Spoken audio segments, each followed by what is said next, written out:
Hey, Dave, Hey, Chan. guess what? What? Check out my cardigan. No way! That thing is famous. Isn't it so cool? I wore it everywhere. I even had a tie on. That was amazing. I'm gonna be a Practice cardigan boy. my Star Trek headset. That's nice. What is that? Yeah. What is it called? A Klingon? That'd be I wasn't a big, like a Klingon captain. yeah, a Klingon cap. Cap I Klingon. like that. All right, I gotta do faux real. For real on it. Now, There you go. everybody, welcome to episode 6 of Q&A Fridays. That sounded amazing. Didn't it? I don't have my mic today, but I was using this thing, and I was watching people walk down the street when we were in Chicago and what they were doing and how they were actually using their phones and everything. And I noticed almost every single person exclusively either had a headset or the Apple AirPods. Yes, I didn't see anybody with their phone on their ear. But one thing I did notice is everybody would be talking, and they think like this is going to change things. So from here, they hold it. It's like they have to be holding on to something. Well, can I tell you something? And this is the God's honest truth, right? For most people, it doesn't change anything. But for you, with your headset, the closer your mouth, the better the volume. The better it is, right? I think it's. I think you just, because you have a voice of an angel. I think you're in a certain tone. Yeah. I go from normal tone to more angel. This is Chandler Walker with your radio episode for tonight, and I hope you guys are all having a great evening. I don't know if it's tonight or tomorrow right now. I know, you must be tired. Yesterday I was toast. Yeah. If you guys don't know, we've been in Chicago all week, and I took the red eye from Chicago to San Francisco last night, got in at about 1, 2 in the morning, and then we're still here. So we're going to be here till probably Wednesday next week. Which is good. Yeah, we got to do a speech for some Infusionsoft partners, which will be exciting. Always look forward to that. We just got back from Chicago, which is our Sprout social partner. We had a good time down there. We did the little show on Sprout. They're incredible. We're still going back and forth with them. And it allowed us to produce some really cool things. Yeah, it did. So now, what do we have? We got a couple of really good questions that we're going to answer, and I think people are going to get a lot of value out of this episode like they always do. We're getting more and more questions each week, and I'm also listening to what people are saying so I know what they're asking without even having to ask what people are asking. Hashtag listener. Hashtag listening. So let's just address that real quick. So with listening, so Out of the Cave Media has the capabilities of listening to the social media realm. So if you're out there, we actually can do some cool stuff. So we can listen to whether or not your clients or potential clients or community at large, anytime they mention your name or any words we want to track, we actually get notified. We have can track, and then we can also do competitor listening. We can take everybody in your area, and we can see what people are talking about that business, and run numbers on all their social media to see how well they're doing, what they're doing, what's working, what's not working. It allows us to really analyze the market. Yeah, it's pretty cool. So just a quick shout out. The ability to listen socially it's exciting because you can tell what people are saying all over the place, and you know what people are saying if you're local in your city and what people are saying if you're not local globally, but you're able to listen at a higher level to everything, everywhere. I'm listening to you right now. You're listening to the voice of an angel. I think I'm going to make my next podcast called that. The voice of an angel. It'd be huge in the church community. I think I could be a preacher. I think you could. I would just preach whatever's on my mind, and people tend to listen. So it'd be great. We'll call it the Church of Stone. There you go. Now go back to my altar boy roots. It's gonna be great. I'll help. I like this. So our questions today, we'll get started with them. We've got number one was, when I produce content, is it more important to produce a quality piece? Do I want to spend like days and weeks or whatever editing and creating a perfect video and then actually putting that out there and hoping that it's the key to my success? Or do I want to focus on producing a quantity-based content program? So do I want to produce like a piece every day or a couple pieces a week, or just have something out there consistently? And what I think is the most important thing to realize here is one video isn't going to change the landscape of what you're doing. We're not a giant corporation where we can invest $200,000 into a video and then put that same amount into advertising on that video. So we're not going to have the longevity a bigger company would. So we need to make sure we maximize our resources. And for a smaller company or a small business, I think the best pathway is to produce quality videos that are about 80% quality and get them out there consistently. So we want 2, 3, 4, 5 a day or a week coming out. So that way we at least have that brand awareness and people are always seeing something new from us. So when you say quality video, so I'm just going to like put it out there, and anyone that spends too much time editing videos, don't spend so much time editing videos. You're never going to be anywhere near as good as if it's professionally done. So if you want a professional video, make sure it's well scripted out, you have a marketing plan built around it, and you go hire a company and actually have them produce the video. Super important. Other than that, all the softwares, if you just use iMovie, it's set up so that normal people like us can produce an 80% good produced video pretty easily. You can just take content, dump it in, throw your bumper on, throw some sort of blur transition in there, throw a title on the front end of it pretty quickly, produce that thing, done, right? So the better you get at it, the faster it can happen. I mean, we can dump video in and bumpers and all that, and it takes a couple minutes. You know, if you're trying to mess with volumes and change stuff and all that, it's overproduced. It's not really what the client's looking for. Yeah, what I do on especially iMovie, because for a long time we made everything exclusively on iMovie, because you don't have to use like Final Cut, which is the higher level edition. All you have to do is set up an iMovie, set up a template, put your bumper in there, and then just replace whatever video's in there with the new one. So it's always there. If you have outro music, you put that on there, and then I just have that thing and I copy it to the next video. And then so I always have a template to use to make my videos and to make them look nice. And then in iMovie, it's really easy. There's a magic wand button you push that enhances the video, and then you just reduce the background noise. And all of a sudden now you have a video that sounds great and there's no background noise. So it's not that hard if you create templates inside of iMovie, which are incredibly easy to create. Just take your bumper and your music, put it at the end, and then replace the video every time. And then just enhance it with the magic wand and the background noise. Yeah, super important.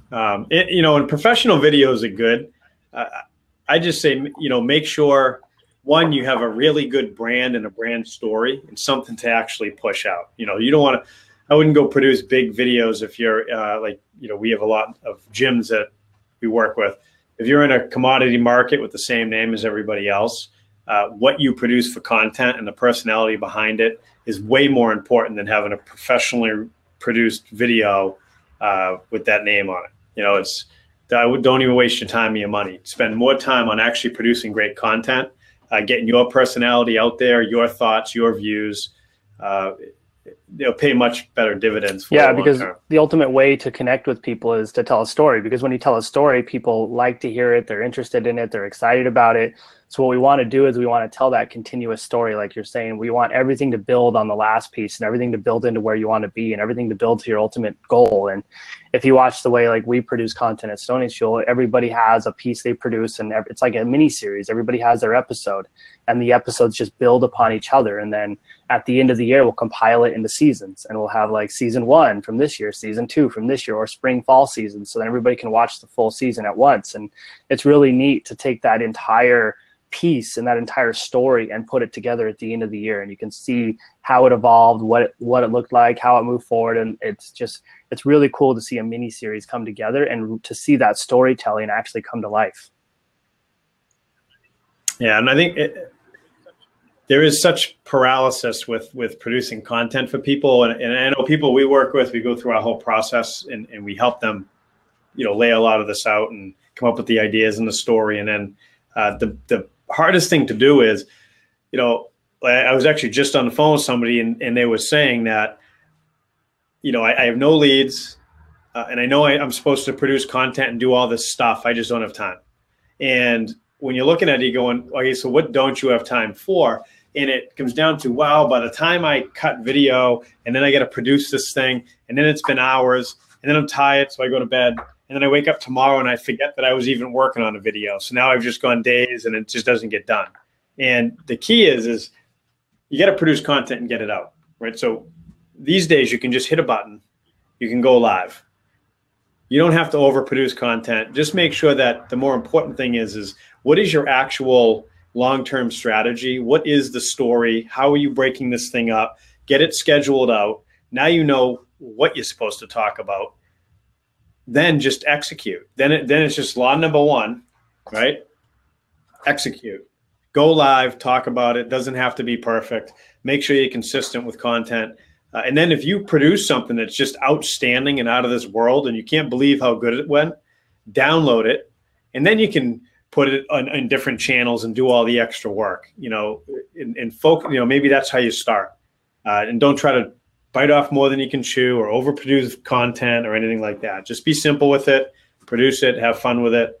Yeah, exactly. Like this week in Chicago, I knew I wasn't going to be able to do as much with my TransLogic personal brand because we were traveling and we're doing stuff 24/7. So I already made the conscious decision and the plan to go live every evening when we were done with whatever we were doing. And I talked about whatever my thought process was the day was. And it goes over really well. People like it, lives prioritized. And then next week I'll go back and I'll transcribe everything. And then everybody has captions on it now. So if you don't have the ability to overproduce this stuff, just don't overproduce it. Just produce it. All you have to do is just do it. Just do something and make it happen. And people are going to appreciate that. And the reason people want to see what's going on in real time. That's why reality TV is so popular. That's why all these like micro celebrities have been built out by all these programs like Real World, Road Worlds, what is it, Jersey Shore, all those things. People just want to see what people are doing candidly.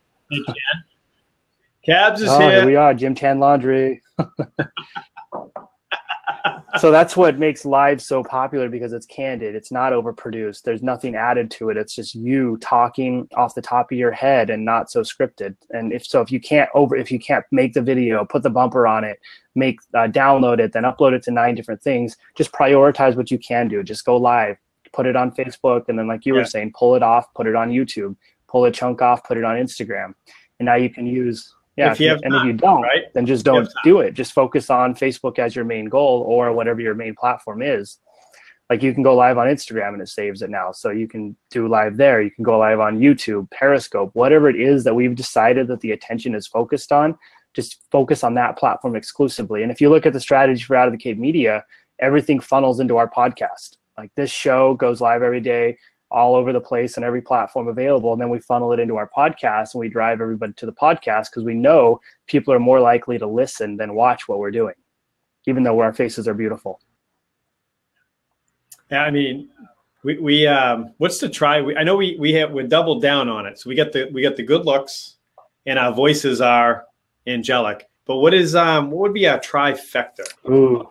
Maybe knowledge. Maybe we actually talk about stuff. Yeah, you know what it is? Good looks. I forgot what you said in the second one. Something about knowledge. I don't know. Oh, voice of angels. And the charm. We're like Prince Charming. Oh, Prince Charming is in the house, everybody. I don't know if that's creepy or charming. It's not creepy to me, but it'll probably turn off 99.9% of everybody else. At least I get that 1%. All that matters. Yeah, me. You had me. What matters. So that was good. So I think, it's real good. I mean, the call to action for this, everybody, is what is your game plan? Yeah. Figure that out. What is your story you want to tell? Figure it out. Put together a calendar. Stick to it. And just start by going live. I find myself, I know I have to do the content. And maybe I'm like, well, what am I going to talk about today? I know I want to do this. And I'm, thinking. I go, whatever. Go. 3, 2, 1. Hey, I'm live. And then it just goes from there.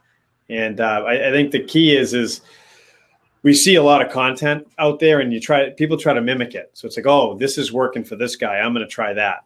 But content should be built around you, your personality, your team's personality. And if you set it up correct and you come up with a game plan for your content strategy correctly, there's not as much preparation needed to talk about what you're passionate about and what you're an expert at. And, you can just go live and just talk. I think that's what makes us so successful with things is if you ask me something I don't know about, I'll say, out of my realm. I'm not really sure. And I'll probably then tell jokes and go off into something I'm comfortable with. Right. Yeah, that's a good point. I find that if you want to be able to do things candidly and just say things off the top of your head and just spout off like we do all the time, and it's pretty much what I do. I just open the thing up and start talking, and I black out and wake up, and it was great. And the way you do that is you stay within your. Yeah, I think it's great, and that's all that matters. And then that's how you stay. In the way you make that work is you stay within your knowledge base and you stay within what you know.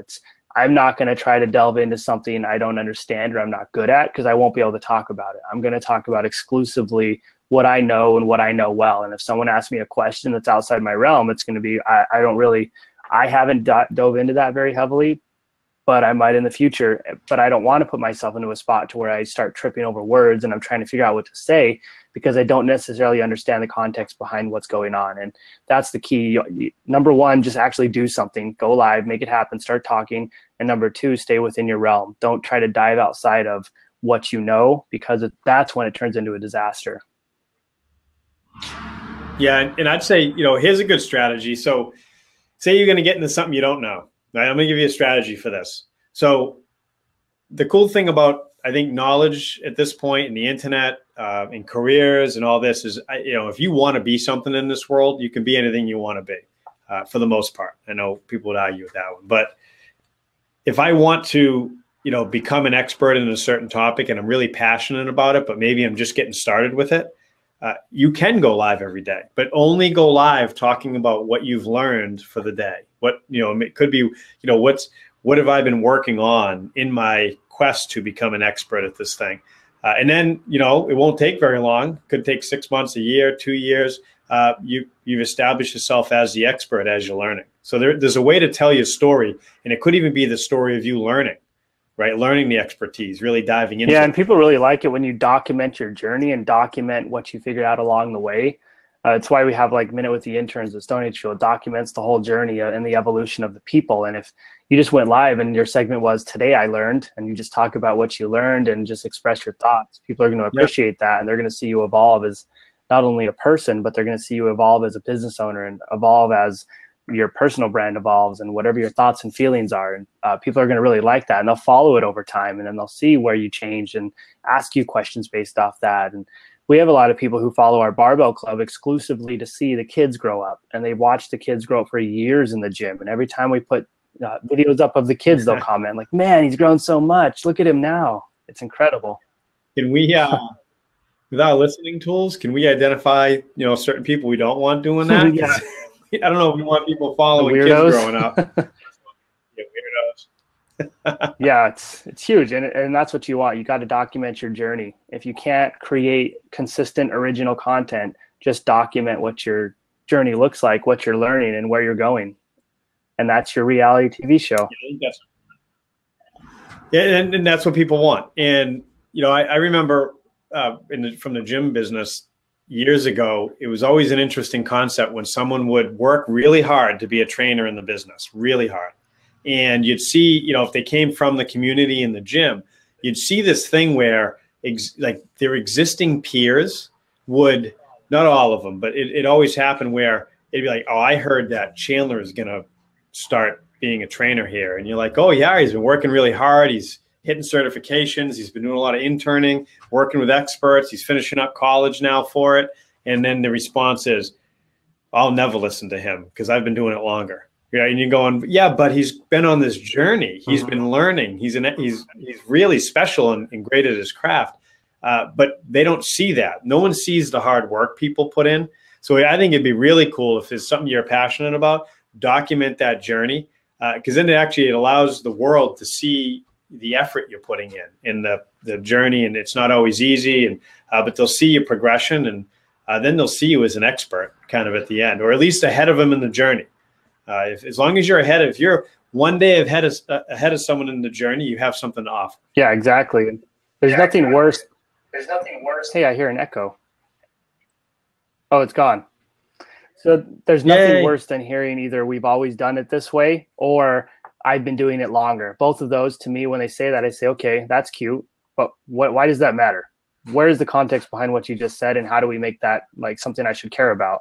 because I'm looking at you as a Right. person and this person objectively, and I'm going to see who can critically think better, who can do things on the move better, who understands what's going on right now versus what was going on yesterday. And then we make decisions based off that. And if someone's followed your journey the whole way and seen your evolution, they're going to be much more likely to say, well, I've seen him evolve, I've seen him move forward, and I've seen him grow as not only a trainer or a coach, but I've seen him grow as a person in his videos. And I really like that evolution, and I'm really comfortable with that person. And that's how you create connections on an emotional level. I think so. I think that was a good good ending to this one, to give people some great ideas on how to reinvent themselves, maybe Yeah, a way to do that's it. Just document what you do. If you don't know what to create, just document what you're learning, document your journey, your passion, your life, whatever it is that you can talk about on a daily basis, just go live and document it, make it happen. It could even be a little segment walking around the gym, just as long as you're documenting it and you show the evolution of what's happening, you win. That's right. We got one more question though. It was, how do you schedule live broadcasts? So this question comes up quite a bit, and you can't actually schedule from Facebook itself right now. They're transitioning really, really slowly on making people able to do that on their pages, but sometimes their transitions are 6-7 months. So right now you have to use a broadcaster solution. So you can use there's OBS, Open Broadcaster Solution, which is pretty clunky and I don't really like, but it's free. There's Zoom. You can use Zoom meeting software and it'll go live and schedule for you on the meetings. We use a company called Crowdcast that allows us to go live on Facebook and schedule it. It allows us to go live on YouTube and Periscope and all that. And so if you have to find a software solution to do it, and an encoder software that allows you to actually pull it and make it happen. Once you do it, it is pretty cool because people can click join and they sit in like a little waiting room and they can preview it. So if you do have the capabilities, and these things aren't that hard to figure out, you can buy Crowdcast and all you have to do is copy and paste codes over. And you're set up for success on a multi-stream, and they all cost less than $100. And if you have, we highly recommend Crowdcast. I know we started putting out a lot of content, a lot of bandwidth hitting, and they ran into some problems. So if you go back and listen to some of our early stuff, it all of a sudden turned into like Mr. Roboto on us, and we were trying to figure it all out and work on our computers. But really, this is a big shout out to Crowdcast. They fixed it. So on their end, I think they just couldn't handle all the stuff we were pushing, but they fixed it on their end, and it's a great platform. But here's something else though, because this goes back to the first thing we talked about. Don't get yourself caught up with trying to do something fancy with Crowdcast if you haven't gotten consistency in your content, right? Make sure you get a handle on that first before you get yourself bogged down with trying to learn how to set it up and push it. It's more important to get the content out than it is to figure this out. And then once you have the content flowing, then you can kind of take the next step into broadcast software. Yeah, exactly. Make it steps, baby steps. So actually do stuff. The hardest thing for people to do is execute. The second hardest thing for people to do is be consistent. And then probably the third hardest thing for people to do is just get over their fears of not being able to do it. Once you can clear those three things, and you're actually consistent in executing, then you can start taking it to the next level and scheduling your broadcasts and simulcasting and doing all the other crazy stuff that you'll see us doing all over the place. Yep, and it's cool because it allows people to know it's coming, right? So they'll subscribe and they know it's coming at that point, and it gets your content out a lot easier. It's true. It's exciting. All right. Well, this has been a fun episode. 24 minutes in, we're just over the average commute time for the standard American, which thank God we're not standard. We are above standard. All right, guys, if you have questions, post them in the comments. If you have questions and you're listening to this, shoot us an email, hello@ootcmedia.com, or join the conversation in our Facebook group. All of these things are linked in the iTunes notes, and they're linked in the Facebook page. Good stuff, Chan. Everybody, thanks for tuning in again, and we'll see you on Monday. See ya.